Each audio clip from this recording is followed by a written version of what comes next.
ini adalah jalangkung. Mungkin teman-teman di luar sana bertanya-tanya, ini jalangkung kok kayak gini, jalangkung apa tuh, Ki?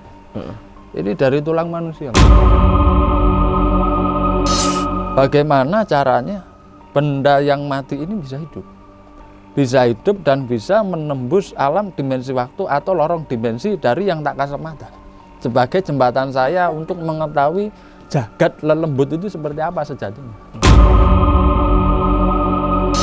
Saya tanya lagi, yang apa yang bisa membuat jalangkung ini cepat terhubung dengan mereka? Mayat. Yang saya mengatakan 3 kali, mayat, mayat, mayat. Kamu cari tulang mayat yang dari orang yang meninggal, tapi matinya kecelakaan. Bah, saiki aku dibayar karo wong. Aku ingin mencoba dan membuktikan kemampuanmu melalui kekuatanku sendiri yang aku salurkan energiku untuk membuka lorong alam gaib dimensi itu.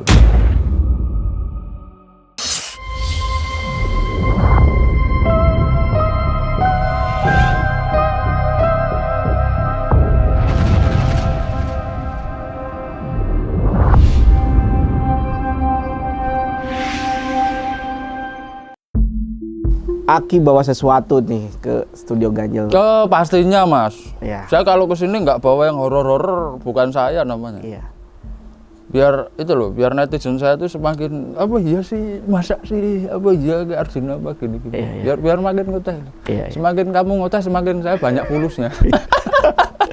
Ya ini langsung aja Mas Jajang. Mau saya buka nggak ini? Bukan. Ya biar teman-teman tahu lah. Iya. Ini cuma mainan aja sih Mas. Iya. Ya saya boleh jujur, ini ya dibilang temen ya nggak temen, tapi dibilang udah menemani saya dari bertahun-tahun ya ini.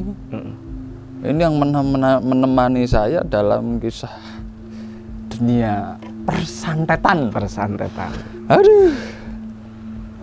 Itu kainnya kain apa tuh Ki? Ada Ya selendang Mas, sebagaimana pembungkus dia aja sih. artinya sosoknya itu perempuan atau apa ini? Ya kalau dibilang ya kadang jadi perempuan, kadang jadi laki-laki. Nggak mesti sih Mas. Karena menurut saya nih, ini adalah jalangkung. Mungkin teman-teman di luar sana bertanya-tanya, ini jalangkung kok kayak gini, jalangkung apa tuh, Ki? Ini dari tulang manusia Mas. Coba tunjukin gini. Nah ini dari tulang manusia, bisa dilihat ini. Bagian apa tuh Ki? Saya agak lupa. Kalau nggak salah bagian sikus ini. Terus ini kalau nggak salah bagian sini nih. Ini bagian ini.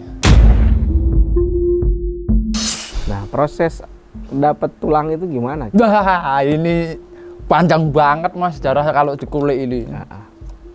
Jadi dulu ceritanya gini Mas. Ini cerita masa lalu di tahun 2015.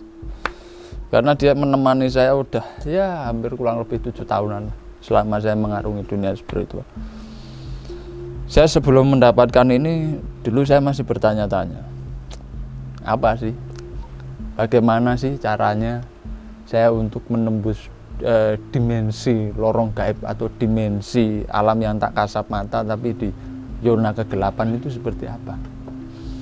Lah dulu secara berbicara saya menemukan ide. Awalnya bukan tulang kayak gini Mas. Awalnya itu cuma saya beli siwur. Bah, tumbas siwur. Gayung. Ah, gayung kan. Siwur. Beli. Tak bawa pulang. Tak lihat. Browsing lah saya di Google. Wah, tetap ya dukun pakai Ya, Google juga dulu, ya. Mas, pakai Google dulu. Kan modern. Oh iya, tetap. Jalangkung. Saya simak di situ. Jalangkung kok cuma dibuat pakai kayu.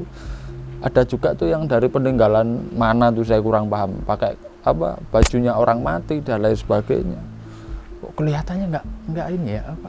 Nggak serem lah, nggak ada sensasi suatu energinya atau kekuatannya atau powernya dan lain sebagainya. Sering juga kan saya ngeliat YouTube jalangkung tuh kalau dibacakan jalangkung di sini ada setan kecil-kecilan bla bla bla bisa terbang. Jalangkung saya tak gitu kan, nggak bisa terbang. Wah ini double ini, saya ngomong gitu kan. Nah, terus tak pelajari lagi. Akhirnya saya di situ mengeningkan cipta, olah rasa, saya nyalakan lilin hitam, merah, putih. Situ saya bermeditasi, saya garis lambang segitiga bintang. Di situ ini siwur, ini gayung ini saya taruh di depan saya gini. Saya bilang sama leluhur saya, bagaimana caranya benda yang mati ini bisa hidup? Bisa hidup dan bisa menembus alam dimensi waktu atau lorong dimensi dari yang tak kasat mata. Sebagai jembatan saya untuk mengetahui jagat lelembut itu seperti apa sejatinya. Lah di situ ketemulah sama leluhur saya. Datanglah itu. Nah, itu tadi baru ada yang kena energinya biasa. Karena energinya terlalu kuat. Datanglah leluhur saya berjenggot putih, rambut panjang. Yang, aku mau tanya, apa? Bagaimana cara saya membuat jalangkung ini agar hidup? Hidup di mata saya, dalam arti hidup ketika saya pegang, saya bisa untuk berkomunikasi dengan hal-hal yang ya dibilang negatif, dibilang positif. Karena tidak ada yang namanya negatif positif, bagi saya sama di situ. Yang saya bilang hanya menunjukkan kayak apa ya? Kalau dibilang sehelai kayak kayu gini kan Mas, kayu gini. Ini kayu bukan sembarang kayu. Ini kalau kayu nggak mungkin. Saya tanya lagi, yang apa yang bisa membuat jalangkung ini cepat terhubung dengan mereka? Mayat. Yang saya mengatakan 3 kali, mayat. Kamu cari tulang mayat yang dari orang yang meninggal, tapi matinya kecelakaan. Kenapa Eyang kok memberikan gambar garis kayu seret seperti ini? Tapi tidak boleh ngambil orang Islam, Mas. Mohon maaf. Gambarnya kan gini ya.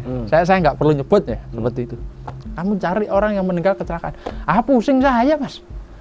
Apa ya setiap hari saya harus on time nunggu di jalan lewat biar ada orang kecelakaan saya buntuti, dia meninggal di mana, kan nggak mungkin kan.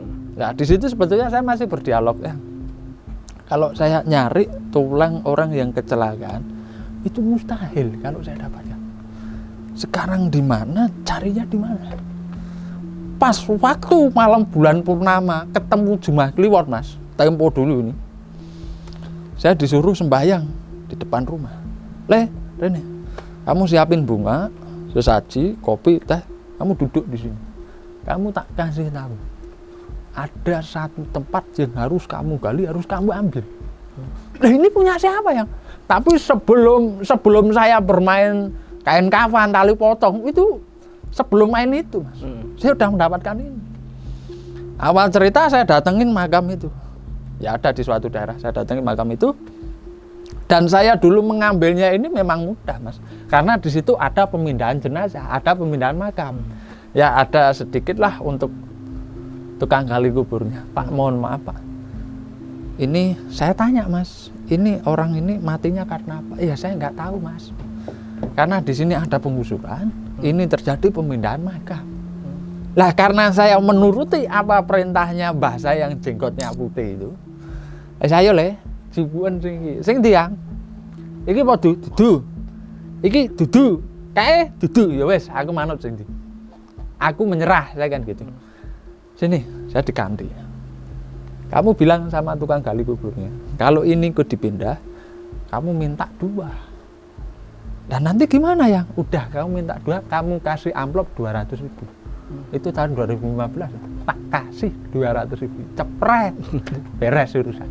Pak De, ya Dek, enten nopo? Jadi orang Jawa kan gitu, enten nopo? Pak De, saya minta itu dong tulang bagian tangan. Tapi kalau saya ingat-ingat lagi, ini bagian kiri, yang ini itu bagian kanan. Karena posisi itu kan udah hancur. Loh, aja sembrono we, arep gopo kan gitu. Maksudnya, kamu jangan main-main akan hal seperti itu. Untuk apa? Ya gini aja Pak De.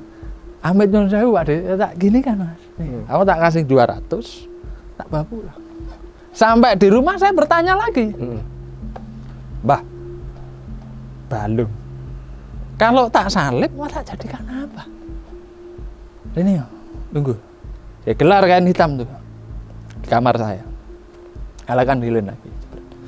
Di situ saya sediakan daging jantung hati ayam, paha ayam, kepala ayam. Saya persembahkan untuk sesaji. Dah, kamu taruh sini, meja plak. Kamu gambar ini segitiga. Dah, saya taruh. Kamu lihat baik-baik. Itu batok kelapa kamu taruh di depanmu. Saya taruh 1. Coba kamu susun, kamu taruh di sini, kamu taruh. Jadi enggak jalanku. Sebentar ya. Kalau ini jadilah, gimana saya mengundang energinya itu? Ya kamu tinggal memainkan. Loh, bukan gitu maksud saya. Lah ini memainkan saya, dialog pikiran saya, atau memainkan yang seperti apa? Saya ingin menuju dimensi yang tak kasat mata untuk masuk lebih mengetahui akan dunia gaib seperti apa. Dah, kamu ambil benang lawe. Benang lawe apa benang apa ya? Aku lali aku. Saya ambil benang. Di saat saya memproses menali ini, Mas, mantra yang saya baca itu tidak putus.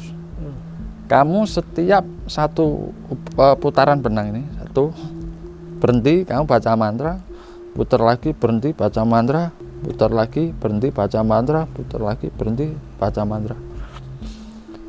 Ini kurang lebih dari garis-garis ini, Mas. Ini kalau dihitung 177 hitungan yang disampaikan ke saya dulu. Jadi membuat ikatan benangnya ini juga nggak asal-asalan. Iya. Ini totalnya ada 177 benang yang terikat di sini. Artinya itu apa? Kalau untuk artinya, satu itu menurut saya kan pengadek, Mas. Pengadek, istilahnya pengadek itu diri saya.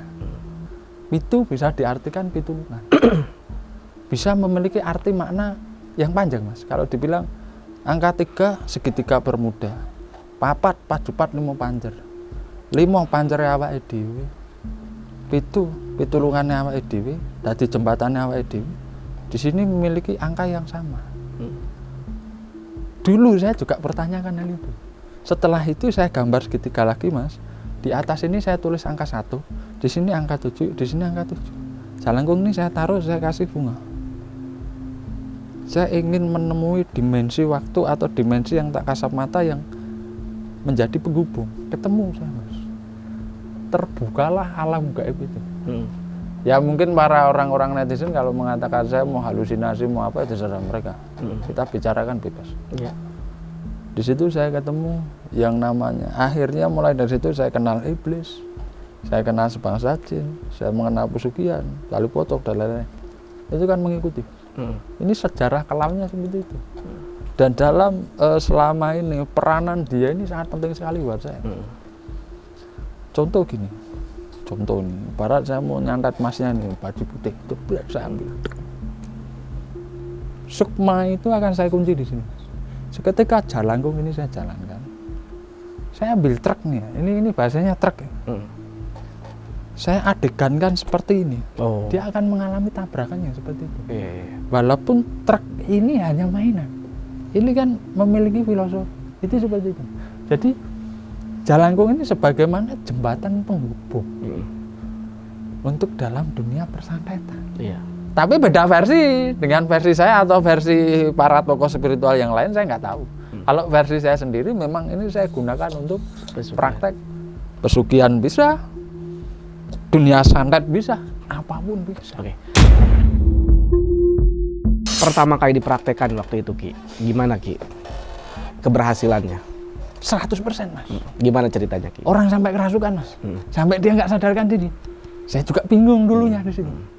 Jadi gini cerita. Bah, saiki aku dibayar karo wong, saya gitu. Aku ingin mencoba dan membuktikan kemampuanmu melalui kekuatanku sendiri yang aku salurkan energiku untuk membuka lorong alam gaib dimensi itu. Begitu lorong itu terbuka, ini seperti ini, Mas. Ya melingkar.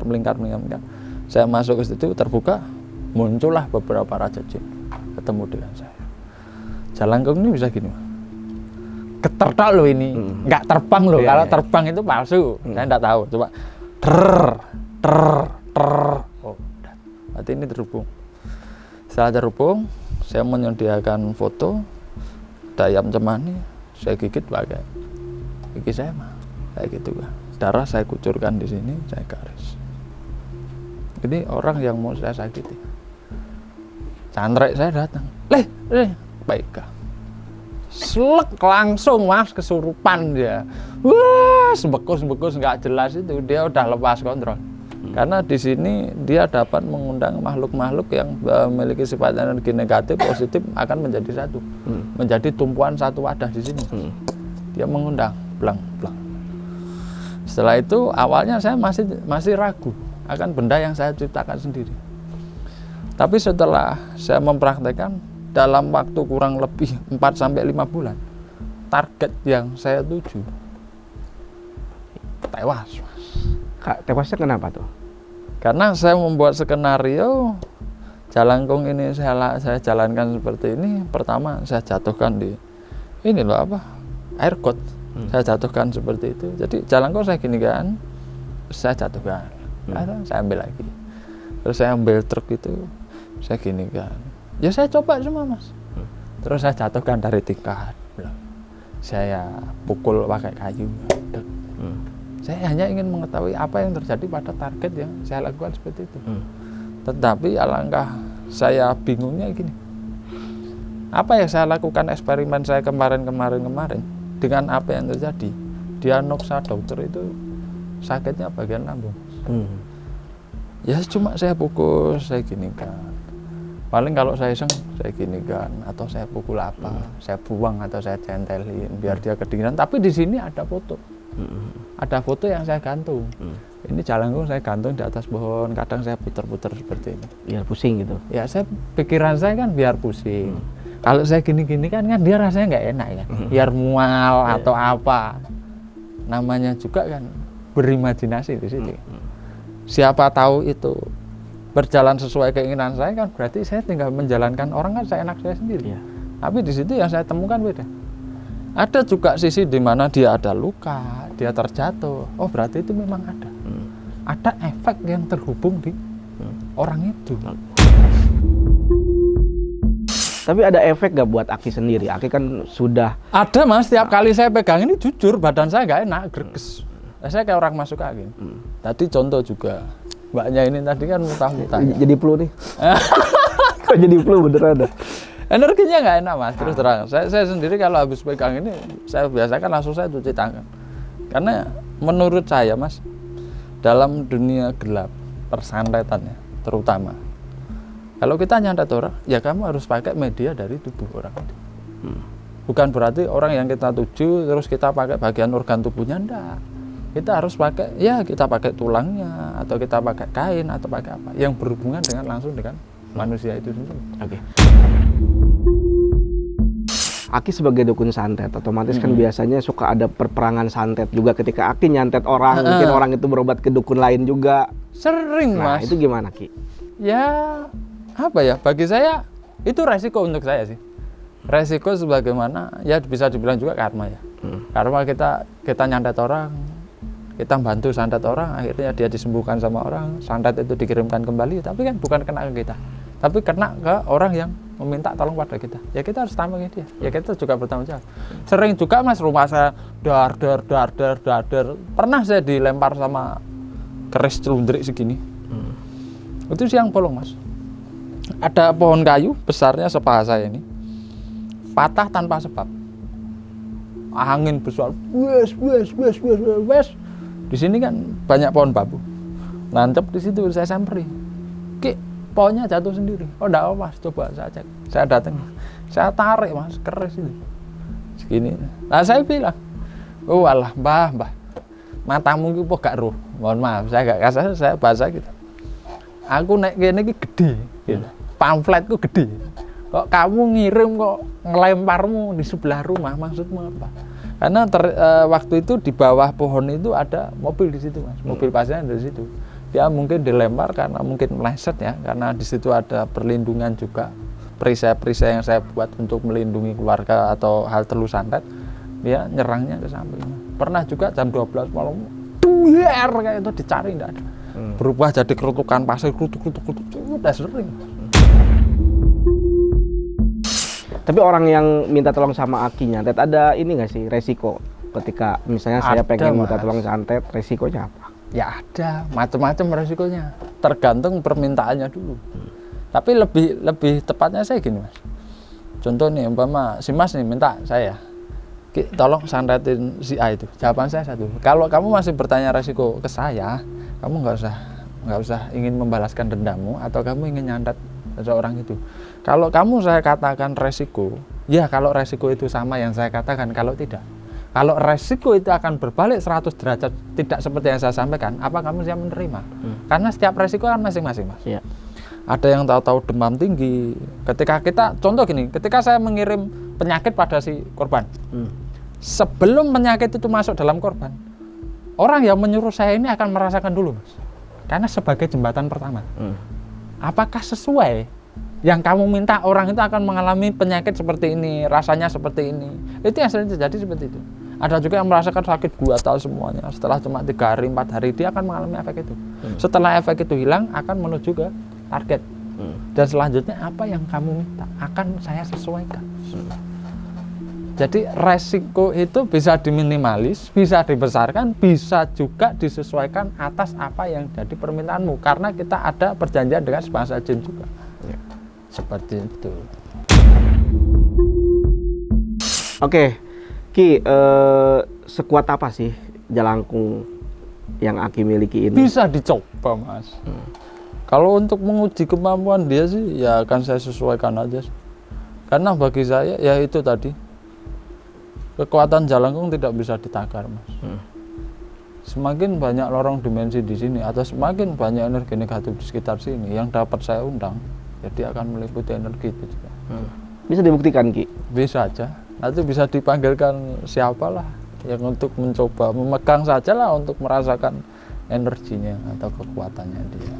Coba Tilana, langsung aja. Kita coba, Ki, ya. Siap. Aki kasih aba-aba dulu ke Tilana, apa? Relax aja, santai. Nanti Mbak cukup pegang saja apa yang dirasa, disampaikan saja. Ya ini saya cuma ingin mengambil energi yang di sekitar sini aja ya.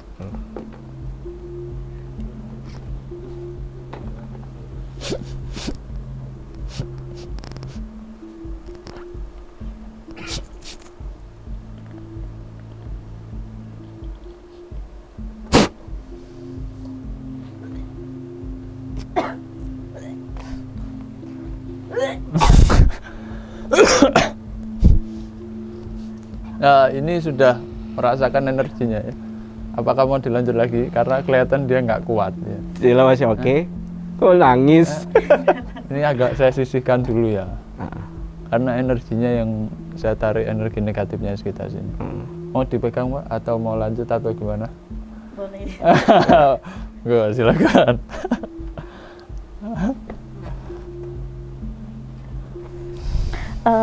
Tadi pas waktu Aki ini itu sempet kayak langsung pusing, langsung tiba-tiba mual. Tadi juga sempet waktu Aki pas masih di selendang itu kan dibuka, itu aku udah mulai mual, pusing, terus tadi tiba-tiba sempet kayak di daerah perut ini langsung nyeri gitu, kayak ketekan, kayak pokoknya rasa nyeri, kayak sakit banget, tiba-tiba sakit gitu sih.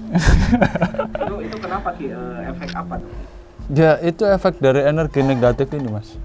Yang ketika tadi saya hadirkan, saya undang, ya mungkin karena faktor kebiasaan dia ya. Faktor kebiasaan dia di saat dulu saya sering untuk melakukan tugas sandat. Ibarat kalau udah saya ambil energi, dia menyelimuti ke energi mbaknya ini. Ketika saya pegang seperti ini, dia juga akan merasakan sakit yang sesuai dengan apa yang saya sentuh. Itu seperti itu. Udah kan? Takut ya. Kenapa tuh? Nggak tahu. Kamu jeruk. Aman. Dah. Nanti bisa langsung dibasuh aja, Mbak.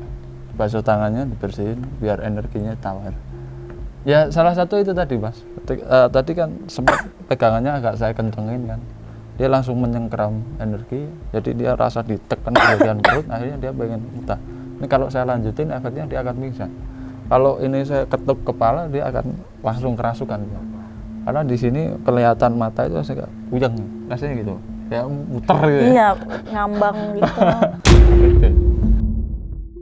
Oke, Ki, bagi orang-orang ada pesan nggak sih, Ki, Aki, bagi orang-orang yang mungkin saat ini udah pikirannya pendek, pengen nyantet lah gitu loh. Apa sih, Ki, yang Aki sebagai dukun santet juga nih? Kalau untuk pesan saya untuk teman-teman semuanya, jangan langsung memiliki opini atau memiliki sugesti atau ingin membalaskan dendam sesaat.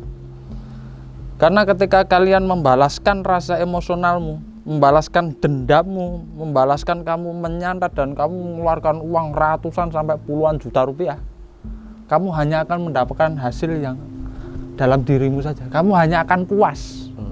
Tapi sebetulnya bukan hal itu. Ancaman terbesar di belakang ini akan menghantuimu. Entah bila mana kamu menginginkan dia mati, kamu harus siap.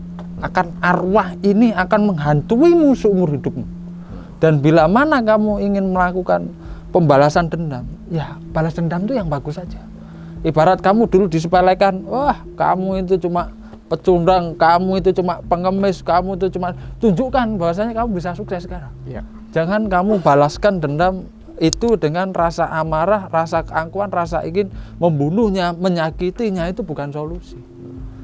Itu hanya emosional sesaat yang kalian tekan dalam dirimu, akhirnya kamu keluarkan untuk membalas itu semua. Setelah kamu balaskan, apa yang kamu dapatkan? Hanyalah penyesalan dalam dirimu. Karena manusia tetap memiliki hati nurani, Mas. Ya. Seperti itu. Oke Ki, terima kasih ya. Oke, iya Mas, sama-sama. Sudah hadir kembali di studio Ya, Ganjil Musik kan. siap.